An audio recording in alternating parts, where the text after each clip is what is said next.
नमस्कार दोस्तों। जिस तरह से भारत में कोर्ट को लेके बहुत सारी बातें अभी हाल फिलहाल में उठ रही हैं। राउज़-एवेन्यू कोर्ट को ही हम ले लेते हैं, केजरीवाल की ज़मानत को लेके बातें उठ रही हैं कि जज ने शायद ईडी के पूरे रिपोर्ट को पढ़ा नहीं और उन्होंने ज़मानत दे दी। कई सारे सवाल उठ रहे हैं, कई सारे यूट्यूब पे भी, सोशल मीडिया पे भी लोग सवाल खड़े कर रहे हैं और ऐसे में कहीं न कहीं न्यायपालिका की भी विश्वसनीयता पर कहीं न कहीं दाग लगता है और कहीं न कहीं एक जो न्याय प्रक्रिया है, उस पर भी लोगों का भरोसा कम होता है। तो इन सब मामलों से हट के ज़रा हम ब्रिटेन आपको ले चलते हैं। ब्रिटेन में हम इसलिए बात कर रहे हैं कि वहाँ हिंदुजा फैमिली जो है, जो ब्रिटेन की सबसे रिचेस्ट फैमिली है, उसको लेके वहाँ के कोर्ट ने कितना बड़ा जजमेंट दिया है।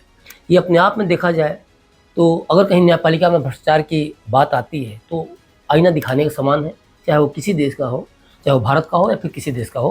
क्योंकि हम ये बात इसलिए करें कि हाल फिलहाल में भारत में जिस तरह से न्यायपालिका को लेके सवाल उठे हैं, उनके जजमेंट को लेके आलोचनाएँ हुई हैं, तो ये सच में देखा जाए तो कुछ मामले में आईना दिखाने के समान ही है। और इसलिए भी आईना दिखाने के समान है कि हिंदुजा फैमिली ब्रिटेन की छोटी-मोटी फैमिली नहीं है। भारतीय हैं लेकिन वहाँ जाकर बस गए हैं और जो अभी कोर्ट ने जो मामला दिया है, जिसमें संज्ञान लिया है और उसमें 4 साल की सज़ा सुनाई है, उसमें ओवरऑल आरोप ये है कि नौकरों को वे ठीक से नहीं रख रहे थे या उन पे जो खर्च कर रहे थे, 18-18 घंटे काम करा के जो पैसे दे रहे थे, वो बहुत ही कम थे और वो अपने जो कुत्ते उन्होंने पाल रखे थे, उससे भी कम खर्च कर रहे थे। तो चलिए पूरा मामला एक बार समझते हैं कि क्या है पूरा मामला। इंडसइंड बैंक और अशोक लीलैंड जैसे नामी ब्रांड्स के मालिक और ब्रिटेन के सबसे धनी परिवार हिंदुजा बंधुओं के परिवार के कुछ सदस्यों को 4 साल के लिए जेल की हवा खानी पड़ सकती है। अपने जिनेवा विला में भारतीय कर्मचारियों का शोषण करने के लिए स्विट्जरलैंड में लगभग 4 साल की उन्हें जेल हो सकती है। स्विस न्यायाधीश ने हिंदुजा परिवार के 4 सदस्यों को अवैध रूप से लोगों को काम पर रखने का दोषी पाया है। परिवार ने अदालत के फैसले को ऊपरी अदालत में चुनौती भी देने की बात कही है। मैं हिंदुजा परिवार की बात कह रहा हूँ कि वो ऊपरी अदालत में जाएंगे और इस मामले में शिकायत करेंगे। सवाल है कि इतने ताकतवर हिंदुजा परिवार के सदस्यों को जेल जाने की नौबत क्यों आई? क्योंकि उन पर आरोप है कि हिंदुजा बंधुओं ने अपने कर्मचारियों के साथ अमानवीय व्यवहार किया। इन कर्मचारियों को भारत से जिनेवा स्थित पारिवारिक विला में घरेलू सहायिका के तौर पर काम करने के लिए ले जाया गया था, जहां उनके साथ अमानवीय व्यवहार करते हुए मामूली वेतन के एवज में रोजाना 17 से 18 घंटे काम करवाया गया।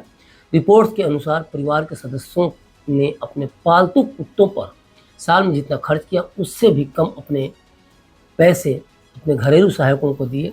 अब इस मामले में अदालत ने हिंदुजा बंधुओं को स्वार्थी करार दिया है।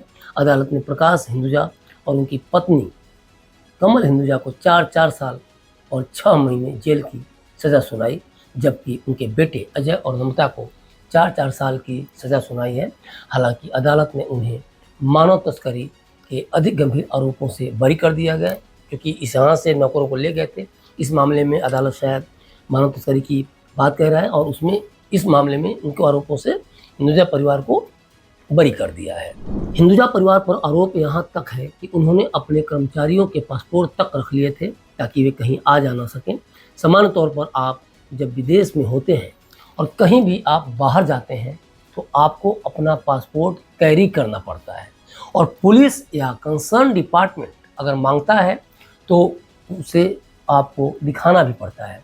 आरोप यहाँ तक है कि हिंदुजा परिवार अपने कुत्तों से भी कम पैसा अपने नौकरों के रहने खाने पर खर्च किया, जैसा हमने पहले भी बताया।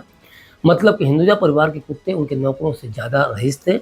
बताया गया कि कुत्ते पर खर्च हर साल लगभग 8 लाख रुपए किया गया, जबकि उनके कुछ कर्मचारी प्रतिदिन केवल 660 रुपये के लिए सप्ताह के 7 दिन 18 घंटे तक काम करते थे। जज के इस फैसले और बातों से हिंदुजा परिवार चकित है और ऊपरी अदालत में चुनौती देने की बात कह रहा है।